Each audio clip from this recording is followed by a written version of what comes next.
우리 얼마나 빠른 변화의 속도 속에 살아가고 있는지 모릅니다.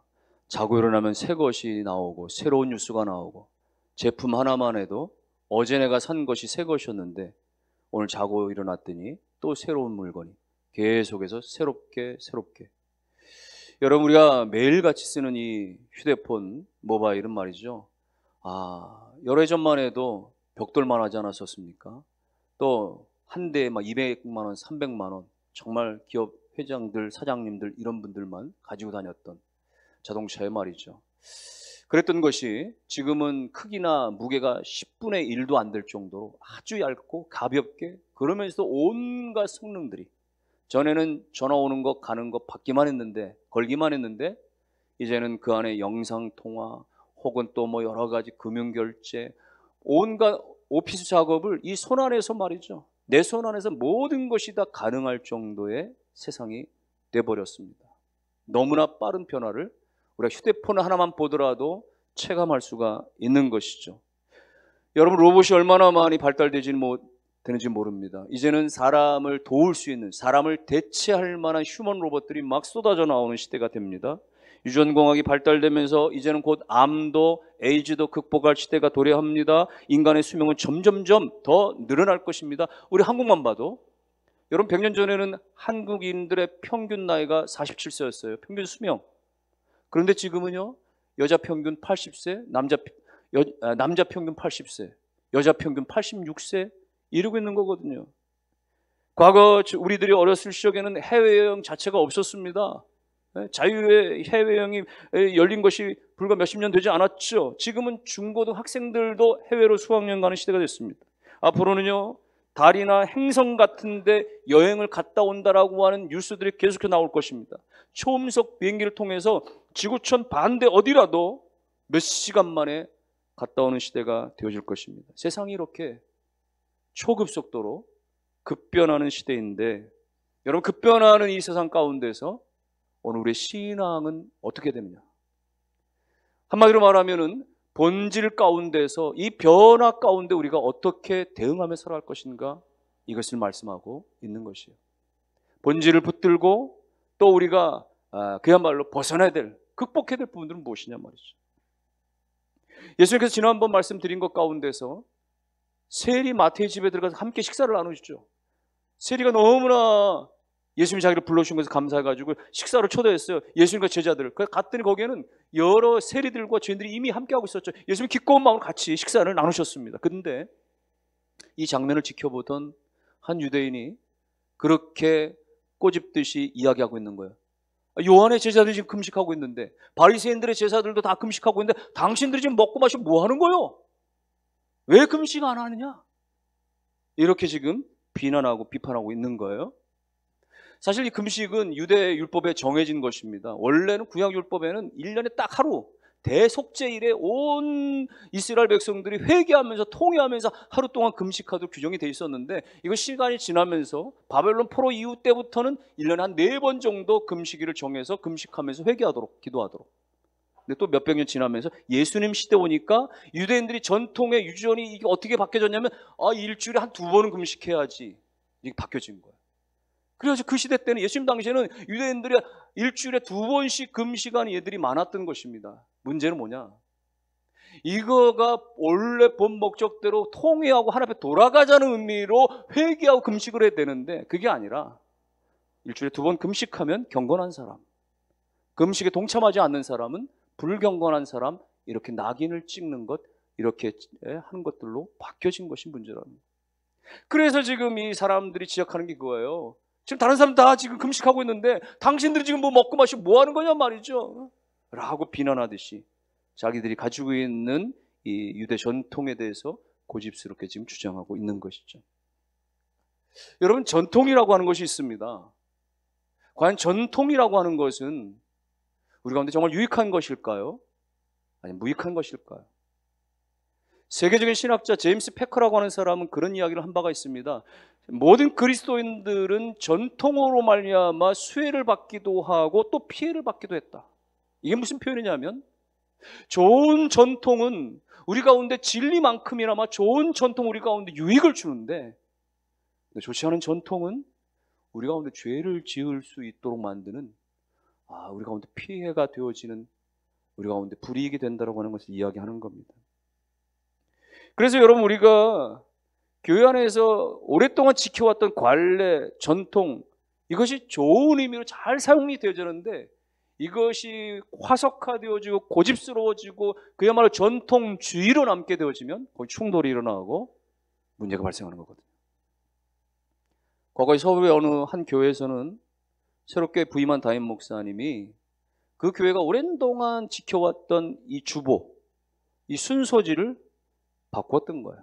순서를 바꿨던 거예요. 그랬더니 이 우리 교회 역사고 우리가 이래 때까지 이렇게 지켜왔는데 이걸 바꿨다고 장로님들이 들고 일어나가지고 결국은 계속 옥신각신하다가 그 목사님이 사임을 하고 말았다는 거예요. 어떤 교회는 당회에서 우리 교회는 건축 이래로 본당에서 복음송을 부른 적이 없다. 거룩한 본당에서 전자악기는 다룰 수가 없다. 이렇게 결정을 하는 바람에 말이죠. 그 교회 많은 젊은이들 다른 교회로 다 떠나갔다는 그런 얘기도 있는 것입니다. 여러분, 전통이라고 하는 것이 아름답게 잘 지켜질 때는 너무나 유익이 될 수 있지만 그러나 그것이 고집스럽게 화석화되어질 때는 그것이 충돌을 야기하고 그것이 오히려 영적 무익을 가져오고 무력화 만들게 되어진다고 합니다. 그래서 정통이라고 하는 것과 전통이라고 하는 것을 잘 구별할 필요가 있어요. 정통은 뭡니까? 교회 안의 정통은 사도시대 때부터 내려온 이 복음의 예수 그리스도의 십자가의 복음을 말하는 거예요. 이 정통은 교회가 주님이 다시 오시는 재림할 때까지 절대로 포기할 수 없는 끝까지 붙들어야 될 중요한 진리고, 전통은 그렇잖아요. 전통은 세월 속에 교회 가운데 이루어졌던 것들이에요. 좋은 시절이 있을 수도 있고 시대가 바뀌면서 달라질 수도 있는 거예요. 그러면서 우리는 복음 안에서 그것을 우리가 수용성 있게 탄력성 있게 대응할 수 있어야 되지, 우리의 관례가 그랬기 때문에 우리가 오랜 동안 익숙해 왔기 때문에 이것을 바꿀 수 없다라고 하거나 그것만을 지켜야 한다라고 하는 고집은 오히려 영혼을 우리가 무력화 만들게 된다는 것입니다. 10년 전인가요? 1000년 만에 기독교 양대 이 수장들이 만났습니다. 카톨릭의 수장 교황과 그리고 이 정교회, 동방정교회 이 수장, 이 총대 주교가 서로 만난 거죠. 1000년 만에 만난 거예요. 지난 1054년에 카톨릭이 이 동서방이 나뉘어지면서 그들이 분리가 되어져서 그리고 이제 10년 전 1000년이 지난 다음에 양대 기독교 카톨릭의 수장과 정교회 수장이 만난 거예요. 1000년 전에 그들이 갈라졌던 데에는 여러 가지 이유들이 있었어요. 교리적인 서로 다른 어떤 이유들이 많았었기 때문에 서로 하나가 될 수가 없었던 것이죠. 근데 그거와 별개로 뭐가 있었냐면 이 양 서로 주장하는 것들 가운데 십자가 성호를 그리는 것이 달랐다. 카톨릭은 위에서 아래로 그린 다음에 오른쪽에서 왼쪽으로 십자가를 그리는데 정교회는 그게 아니라 위에서 아래로 그린 다음에 왼쪽에서 오른쪽으로 간단 말이죠. 이게 맞다라고, 우리가 맞다라고 니네가 틀리다라고 말이죠. 그렇게 갈라져서 다시 일치되지 못한 게 1000년까지 흐르게 됐다는 이야기입니다. 그러고 보니까 예전에 어느 서울교회에서는 말이죠, 교회가 두 쪽에 난 격이 있었는데 그 이유가 뭐냐? 강단 앞에 성가대가 왼쪽에 있어야 되냐 오른쪽에 있어야 되냐? 왼쪽이 맞다 오른쪽이 맞다. 성경 어디에 보니까 강단을 중심으로 왼쪽이 맞는 거다. 아니다, 교회 역사적으로 보니까 오른쪽이 맞는 거다 말이죠. 이거 가지고 신랑이 하고 그렇게 주장하다가 말이죠, 나중에는 치고받고 그렇게 싸우고 갈라졌다는 이야기가 있어요. 여기 지금 서기관이나 바리새인들의 주장이 그거예요. 우리가 지금 조상 때부터 해왔는데 전통적으로 지켜왔는데 왜 당신들이 이거 안 지켜? 라고 하는 거예요. 그때 예수님께서 그들에게 비유로 대답을 하십니다. 두 가지 비유였는데 첫 번째는 혼인집의 신랑의 비유죠. 혼인집의 신랑. 여러분, 지금 신랑이 혼인집에 있어요. 손님들이 가득해요. 그게 지금 즐거운 때잖아요. 막 지금 신랑 신부가 말이죠, 결혼식에 말이죠, 파티하고 있는데 이렇게 즐거울 때는 금식하면 안 되죠. 그때는 먹고 마셔야 되는 것이죠. 이거 무슨 얘기냐면 지금 예수님이 말씀을 전하시고 이 땅 가운데 복음을 전하신 이 짧은 기간은 마치 이 땅에 신랑으로 오신 그 예수님의 그 혼인집과도 같다라는 거예요. 그러나 뭐라고 얘기합니까? 신랑을 빼앗길 때가 오나니. 언제요? 예수가 잡히고 예수가 십자가에 고난받을 때가 오나니 그때는 금식할 것이란 말이죠. 이건 뭘 얘기하는 것입니까? 금식이라고 하는 거는 누구에게 보이려고 하는 게 아니고, 금식이라고 하는 것은 형식적으로 이번에도 했으니까 저번에도 하고 저번에도 이런 식이 아니고, 금식이라고 하는 것은 해가 질 때까지는 막 참았다가 해만 쳤다면 바로 배 터지게 먹고 말이야. 이게 금식이 아니고, 금식은 정말 하나님 앞에서 하는 죄의 통회와 자복과 진실한 마음에서 비롯된다는 것을 이렇게 설명을 하시는 거죠. 두 번째는 그렇게 비유를 드시는 거예요. 생배 조각과 낡은 옷과 기울 때의 문제점, 그리고 새 포도주를 헌 부대에 넣을 때 그것의 문제점을 이야기하면서, 너희들이 지금 이야기하는 그 유전과 전통이 얼마나 옹졸한 그런 자기 주장에 불과한지에 대해서 예수님께서 말씀을 하고 계시는 겁니다. 여러분, 당시에 팔레스타인 지역에서는요, 염소 가죽을 가지고 부대를 만듭니다. 가죽 부대를 만들어 가지고 그 안에 물도 집어넣고, 여행을 할 때는 또 포도주도 집어넣고, 그래서 보관하면서 음용하는 거예요. 물도 포도주도. 그런데 염소 가죽이라는 게 어떻게 되겠습니까? 시간이 지날수록 그 말이죠, 이제 늘어나고 또 굳어지고, 그러다 보면 나중에는 어떻게 됩니까? 터지는 거예요. 새 포도주를 부어 넣었으니 그것이 발효가 되고 말이죠, 팽창하고 말이죠, 압력에 의해서 그것이 뻥하고 터질 때가 있다는 거예요. 헌 부대는 그런 거예요. 그래서 자꾸 새 부대로 갈아주지 않으면 안 되는 것이었던 것이죠. 예수님께서 지적하신 것이 바로 이것입니다.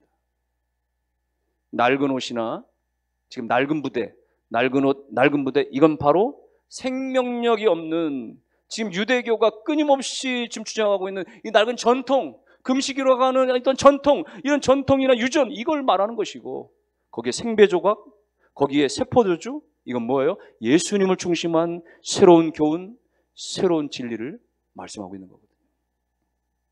여러분이요, 그러므로 율법 속에, 전통 속에, 형식 속에는 그리스도의 구원이 있는 것이 아닙니다. 오직 예수 그리스도의 십자가 안에서만 구원의 복음이 그 안에 있는 것이고, 그 안에 새 생명이 있는 것이고, 그 안에 믿음의 회복과 성장이 있는 줄로 믿습니다. 그러므로 여러분, 새수란 새 생명을 담기 위해서는 우리가 새 부대가 되어야 되는 것이죠. 새 부대가 뭐예요? 새로운 생각, 변화되는 것, 의식의 전환, 생각의 전환, 이런 어떤 자기 안에 끊임없이 공동체 안에 이런 생각의 전환과 변환들과 결단들이 있지 않게 되어지면 정체되어지거나 도태되어지거나 뒤로 물러나거나 그럴 수밖에 없는 거예요. 여러분, 과거에 우리나라에도 비디오 테이프를 이렇게 상점에서 빌려다가 며칠씩 보고 다시 반납하고 뭐 이런 시스템이 있었잖아요. 그래서 말이죠, 그런 가게들도 많았잖아요. 비디오 가게들이. 당시에 90년대 미국에도 이것이 아주 풍미했던 것입니다. 미국 전역에 걸쳐서 비디오 산업, 그 블록버스터라고 하는 거대한 그런 회사가 미국 전역에 이 회사를, 이 망을 가지고 말이죠, 미국 시민들에게 그래 비디오를 대여하고 대여해서 돈을 받고, 또 제때 반납을 안 하면 어떻게 해요? 연체료를 받고, 이래가지고 엄청난 그 자금을 벌어들이는 아주 당시에 굵직한 기업이었던 거예요.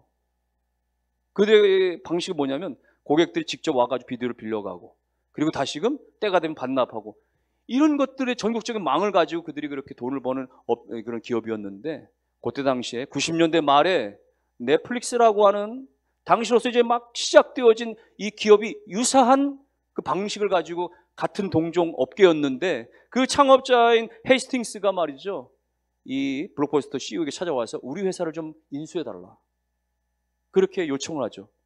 넷플릭스는 어떤 식이었냐면, 이 비디오를 빌려가도 연체료가 없게 하고, 그리고 나중에는 그걸 또 뭐 우편으로 다 보내주는 그런 방식이고, 더 나아가서 나중에는 직접 상점 운영하는 것이 아니라 어떤 이 스트링을 통해서 말이죠. 그래서 이렇게 그런 혁신적인 어떤 방식들을 구가하고 있었는데, 블록버스터에서 봤을 때는 그 너무나 좀 마음에 안 드는 거예요. 넷플릭스를 당시에 볼 때는 너무나 아주 그 조그마한 아주 작은 어떤 그런 그 틈새 시장에 불과한 거고, 자기들이 이미 수없는 이 구축망을 통해서 돈을 벌고 있고 전혀 문제가 없단 말이죠. 그래서 그 제안을 거절해 버리죠. 여러분, 그 이후로부터 딱 10년 만에 블록버스터는 파산을 당하고, 그리고 시장에서 완전히 사라져 버렸던 거예요. 넷플릭스는 어떻게 됐습니까?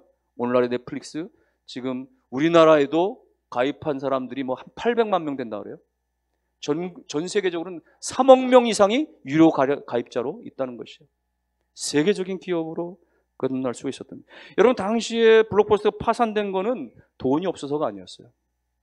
굳어진 사고방식 때문이었습니다. 우린 괜찮다. 이만하면 된다. 우린 충분히 이걸로도 된다라고 하는 그런 자기 안의 만족과 안일함 때문이었던 것입니다. 여러분, 사람들을 향해서 우리가 저 사람 늙었다 라고 표현할 때 단순히 나이가 많다 이걸 가지고만을 이야기하는 것은 아닙니다. 비록 나이가 젊은데도 불구하고 사고방식이 굳어져 있으면 그 사람은 늙은 사람에 불과한 거예요. 비록 나이가 많다 할지라도 사고가 유연하고 창의적이면 그 사람은 젊은 사람이라고 충분히 불려질 수가 있는 것입니다. 누가 젊은 사람입니까? 끊임없이 수용할 줄 아는 사람입니다. 변화에 대해서 수용할 줄 아는 사람입니다. 그것에 대해서 긍정적으로 생각할 수 있는 사람입니다. 내 것을 고집하지 않고 내려놓을 줄도 아는 사람을 말하는 것이에요. 여러분, 다시 앞으로 돌아가서 세상은 급속도로 변하는데 여러분, 진리는 변하지 않는 것이잖아요. 기독교 진리는 지난 2000년 동안 단 한순간도 이 성경은 우리 가운데 변함없이 우리 가운데 분명히 한 가지만을 말씀하고 있잖아요. 변하는 세상 가운데 급변하는 세상이지만 그러나 변하지 않는 진리로 우리는 굳건히 붙들어야 되죠. 그러면서도 우리가 끊임없이 이런 전통과 유전 가운데 얽매이지 아니하도록 우리는 어떤 모습에 있는가 되돌아봐야 되는 것이죠. 예수님이 사마리아 여인과 만났습니다. 만났을 때 이런저런 어떤 그런 이야기 하나, 그 중에 하나 뭐냐면 예배에 관한 이야기였어요. 당시에 사마리아 사람들은 끊임없이 자기들의 산에서 예배를 드리는 것이 옳은지, 유대인들은 계속 예루살렘 성전에서 드리는 것이 옳다고 말하고, 이 양 민족 간의 말에 계속 다툼이 있었거든요. 그때 예수님이 하신 말씀은 여기서도 하지 말고, 이 산에서도 하지 말고, 예루살렘에서도 하지 말고, 아버지께 신령과 진정으로 예배할 때가 온단 말이죠. 이건 무슨 말인 거예요? 장소가 중요하지 않다라는 거예요. 우리가 하나님의 온전한 신령으로 예배를 드리고 있느냐가 중요한 것이죠. 우리가 예배의 시간과 장소와 때와 어떤 그런 것들을 자꾸 해서 그거에 얽매여서 말이죠.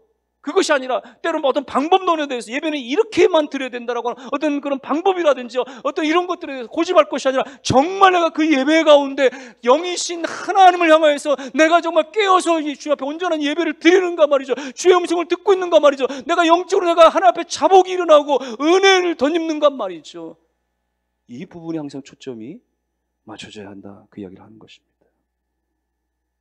아브라함은 하나님께서 본토 친척 아비 집을 떠나라 말씀했을 때 그때 나이가 75세였는데 말이죠. 그는 이 헌 부대와 같은 자신의 낡고 그런 오래된 사고방식과 그 모든 문화를 떠나기를 결단하죠. 그래서 그 고향 땅을 떠나고 자기가 75년 동안 살아왔던 그 모든 문화를 다 떠나고 부모 대대로 그렇게 지켜왔던 우상 숭배를 다 떠나고 오직 하나님께서 약속하신 그 약속의 말씀, 그 새 포도주를 담는 새 부대를 향해서 그는 나이가 75세였음에도 불구하고 과감하게 갈대아우를 떠나는 결단을 내리게 되는 것입니다. 여러분, 오늘 우리는 이 변하지 않는 영원하신 이 복음의 진리를 굳건하게 붙들면서 오늘 우리가 그야말로 우리가 유연한 그런 사고와 또 대응 가운데 내가 부모, 형제, 자매들 가운데서 가정에서 내가 부모로서 내가 자녀로서 내가 회사에서 상급자로서 하급자로서 혹은 여러 사람들 가운데 동료로서 함께 할 때에 나는 여전히 어떤 그 오래된 그 관습과 굳어진 사고 가운데 계속해서 고집스럽게 나는 그렇게 하고 있는가 말이죠. 그보다 훨씬 더 중요한 것은 관계이고 그보다 훨씬 중요한 것은 복음의 역사이고 생명의 역사임을 오늘 우리가 믿고 인정하면서 오직 예수 그리스도의 십자가만을 붙들고 그 안에서 끊임없이 여러분이 그야말로 새 부대에 담는 믿음의 결단 가운데 여러분 모두가 다 우리 교회가 전체가 다 이 빠르고 변화되는 시대 가운데서 하나님의 손에 장중에 붙들려 쓰임받는 귀하고 복된 역사가 다 있게 되시기를 주님의 이름으로 축원합니다.